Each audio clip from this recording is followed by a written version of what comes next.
जय हिंद दोस्तों, वंदे मातरम।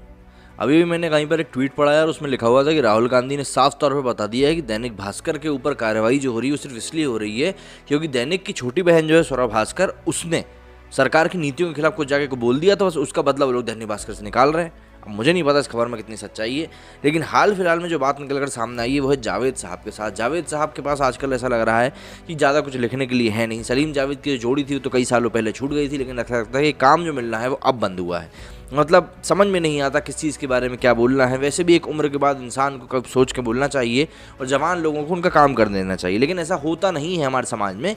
ये सब चीज़ें कहीं भले ही बूढ़े लोगों ने हो, लेकिन बूढ़े लोग ऐसा करते नहीं हैं।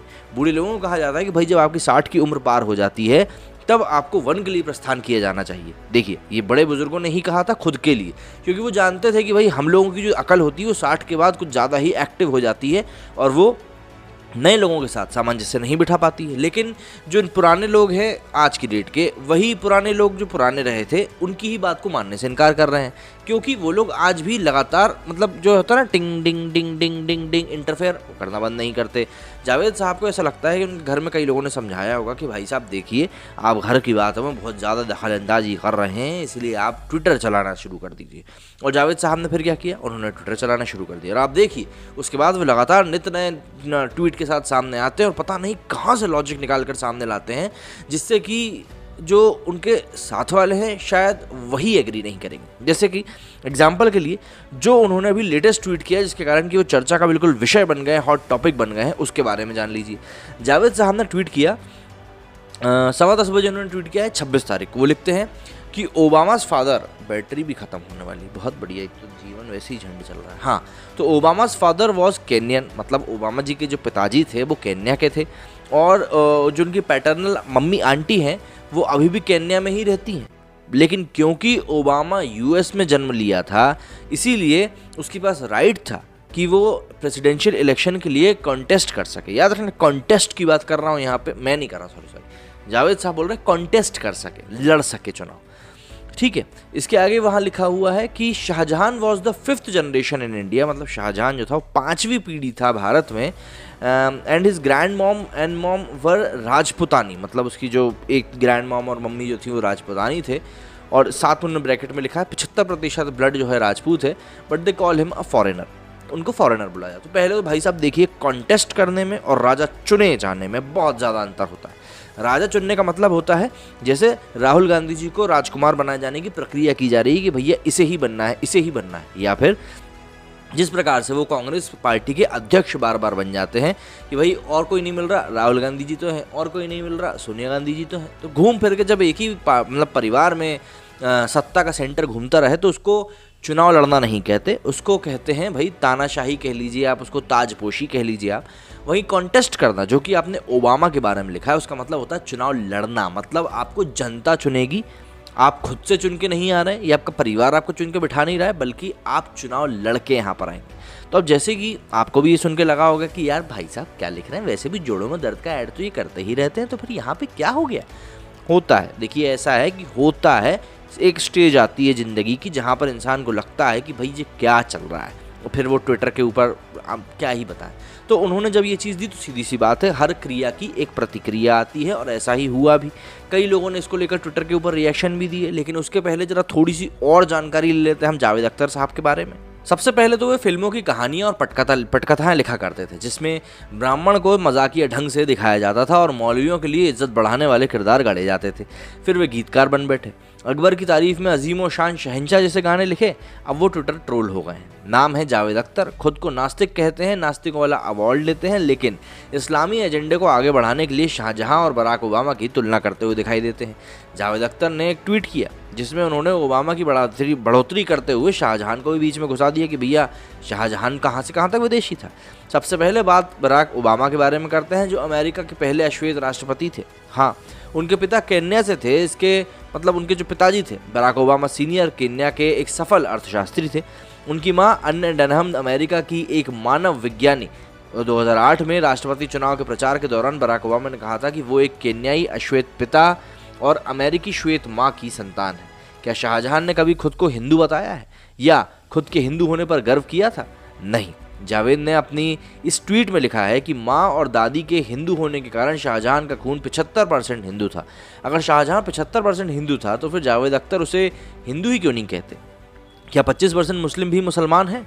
बराक ओबामा की तरह कभी शाहजहां ने कहा या लिखा है कि उसे अपनी माँ के हिंदू होने पर गर्व है? मुझे तो ऐसा कहीं नहीं दिखा। सबसे पहले तो बराक ओबामा को शरणार्थी, घुसपैठियों और आक्रांता के बीच का अंतर समझना चाहिए।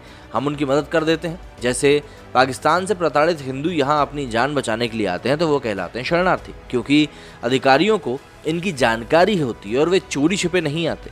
म्यांमार और बांग्लादेश से जो रोहिंग्या मुस्लिम यहाँ आकर फर्जी आई कार्ड लेकर बस जाते हैं और अपराध करते हैं, वे कहलाते हैं घुसपैठी। अब आ जाइए आक्रांता पर। एक आक्रांता वही है जो किसी दूसरे देश में जाकर वहाँ का सत्ताधीश बन बैठता है, जो किसी दूसरे प्रदेश पर कब्जा के इरादे से हमला करता है, हिंसा करता है। भारत के इस्लामी आक्रांताओं का इतिहास देखें तो वे धर्मांतरण करवाते थे तलवार के दम पर, हिंदुओं का नरसंहार करते थे, मंदिरों को ध्वस्त करते थे, देवी देवताओं की प्रतिमाओं को विखंडित करते थे। क्या शाहजहां की तुलना बराक ओबामा से अब हो सकती है? पहले जानते हैं कि शाहजहां ने क्या किया था। ओरछा एक जगह है झांसी के पास में, ये मध्य प्रदेश के निवाड़ी जिले में स्थित है। एकमात्र ऐसा मंदिर है यहाँ जहाँ श्रीराम की पूजा राजा के रूप में होती। सन 1627 में महाराजा बीर सिंह देव के निधन के बाद उनके बेटे जुझार सिंह गद्दी पर बैठे, उधर शाहजहां गद्दी पर बैठे। नए मुगल बादशाह पर उन्हें संदेह था, इसलिए अपने पिता के विपरीत मुगलों से उन्होंने दूरी बना ली। शाहजहां के काल में, या फिर ये कह लें कि उनके शुरुआती दौर में, ऐसे में उनसे इस विद्रोह से सख्ती से निपटने का फैसला करते हुए फौज की 3 बड़ी टुकड़ियों को ओरछा भेजा। खुद आगरा से ग्वालियर से में बैठकर वो युद्ध का निरीक्षण करने लगे। ओरछा के सिंहासन पर बिठाने के लिए एक दूसरे दावेदार को लाया गया। जुझार सिंह को बातचीत के लिए मेज पर आना पड़ा। कुछ दिनों बाद फिर विद्रोह हुआ। अब की शाहजहां ने के बेटे औरंगजेब को वहां स्थिति सुलझाने के लिए भेजा गया। जुझार सिंह को जंगलों में शरण लेनी पड़ी, जहां गौंड एवं भील विरोधियों ने उसे मार डाला। मुगल सैनिकों ने जुझार सिंह का सिर काटकर और उसके खजाने से 1 करोड़ रुपए शाहजहां को उपहार में रुपए भेज दिए। इसके बाद उसके इस दंड से हिंदुओं को देने का निश्चय किया गया। ओरछा में राजा राम के प्रमुख मंदिर को ध्वस्त कर दिया गया। लोगों पर अत्याचार हुए। जुझार सिंह के पोते को जबरन इस्लाम का बुलवाने को मजबूर किया गया। अपनी किताब a short history of the Mughal empire में माइकल फिशर ने इस घटना का जिक्र किया है।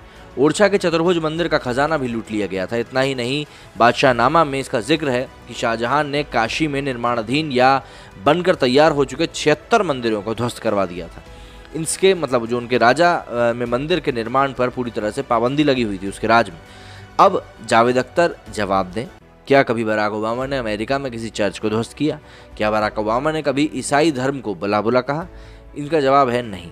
बराक ओबामा तो खुद ही एक प्रैक्टिसिंग ईसाई है। वो कह चुके हैं कि जीसस के उपदेशों के कारण उनका झुकाव ईसाई धर्म की तरफ हुआ, उनका पालन पोषण ईसाई माहौल में हुआ। ओबामा ही नहीं, अमेरिका में आज तक जितने भी राष्ट्रपति हुए हैं सबके सब ईसाई रहे हैं। क्या किसी देश में जन्म लेने भर से किसी आक्रांता का वंशज वहाँ का हो जाता है? भले ही वो वहाँ की कला, संस्कृति, परंपराओं और धर्म को नष्ट करने में लगा हुआ हो, जिसे हिंदू राजाओं का सिर कलम करवाने में मज़ा आता। बराक ओबामा से शाहजहां की तुलना बस एक छलावा है। वैसे भी शाहजहां की छवि इन मुगल परस्तों ने एक रोमांटिक राजा की बनाई हुई है, सिर्फ इसलिए क्योंकि मुमताज़ से उसकी शादी हुई थी। बराक ओबामा को अमेरिका की संस्कृति से प्रेम है, लेकिन शाहजहां को मंदिरों से नफरत थी। बराक ओबामा ईसाई हैं और अमेरिका में 70% लोग ईसाई रहते हैं। दुनिया में सबसे ज़्यादा ईसाई अमेरिका में ही रहते हैं। अब ये सब बातें तो हो गई भैया इनके बारे में कि भाई क्या चीज़ें इनको जाननी चाहिए और क्या चीज़ें इनको नहीं पता है। अब ज़रा डाल लेते हैं नज़र ट्विटर के ऊपर होने वाले रिएक्शंस की तरफ। जाहिर सी बात है वो भी तो हमारे लिए उतने ही ज़रूरी हैं भाई, क्योंकि चीज़ें तो चलाने से ही चलती हैं। अब देखिए जावेद साहब का ये ट्वीट है हमारे सामने, जिसमें उन्होंने पूरी बात कही है शाहजहां वहाजहां वाली। देखिए उसके ऊपर करीब 4000 उनके ऊपर क्विटेड ट्वीट आ चुके हैं। तो जयपुर डायलॉग लिखते हैं, Shahjahan was a local ruler but Modi is a fascist tyrant. वाह जावेद चचा वाह, मतलब कि शाहजहां जो था वो लोकल था और मोदी जो है वो फासिस्ट है। बहुत ही बढ़िया। भारद्वाज जी लिखते हैं, हेलो जावेद साहब। जावेद पता नहीं कौन सा जादू लिखा है। Kindly do not obfuscate, Obama has always identified himself as American. Can you show us one instance where Shahjahan called himself a Hindustani? No, not once. In fact, Shah Jahan called himself a second Taimur. That was his official title. Major Surendra Punia लिखते हैं, जावेद साहब for your information, Obama was not a invader but a migrant, never destroyed churches और temples in USA, never raped anyone, never forced anyone to convert, chosen by people, not forced his rule like your darling Shahjahan. Invader can't be an Indian. Anupam K Singh, मुझे तो लगा 2 minute के लिए अनुपम खेर ने इसके ऊपर लिखा है। अनुपम के सिंह लिखते हैं, did Obama destroy any church in USA? Did he massacre Christians? In fact he is a devout Christian. Your ancestor Shahjahan was a Muslim. He destroyed the great temple of Orcha in 1635. 76 Hindu temples in Varanasi were demolished on his orders. It is written in Badshahnaमा। खुद ने ही भाई साहब ने इसकी बढ़ाई करी है। मोनिका जी लिखते हैं, odd days India didn't exist before 1947. Even days Shahjahan was an Indian। यही कहते हैं 1947 के पहले जब ब्रिटिशर्स का रूल मतलब ख़त्म हुआ, उसके पहले तो भारत था ही नहीं। भारत तो उसके बाद बना है, अखंड भारत पता नहीं क्या था। अनुज धर कहते हैं, Sanjay sir, is there any reference in historical work related to Shah Jahan he had as a Badshah-nama that he had Rajput blood? Obama is not proud of his American lineage and is very vocal about his family from his mother's side. Babu Roll लिखते हैं, so Javed Sahab has finally accepted that Shah Jahan was an Hindu with 75% of Rajput blood. भैया देखो बहुत सारे tweet आए, मैं tweet पढ़ने बैठूंगा तो मज़ा आ जाएगा। ओहो ये क्या आ गया the Indian, Javed Akhtar before tweeting on Shahjahan. यहीं पे ख़त्म कर देते, नहीं तो पता नहीं क्या क्या दिख जाएगा। तो भैया अब देखो, हम ज़रा मोबाइल के कैमरे से लाइट पकड़ के तो वीडियो बना रहे हैं। एक तो बारिश का मौसम आ जाता है तो समझ में नहीं आता है लाइट को कैसे पता चल जाता है कि अब हमें जाना है। तो इसीलिए इस वीडियो को भी यहीं ख़त्म करते हैं। और आपको मज़ा आया हो तो भाई इस चैनल को सब्सक्राइब करके वीडियो को आगे ज़रूर बढ़ाइएगा। तब तक हम भी लाइट का इंतज़ार कर लेते हैं। जय हिंद, जय भारत।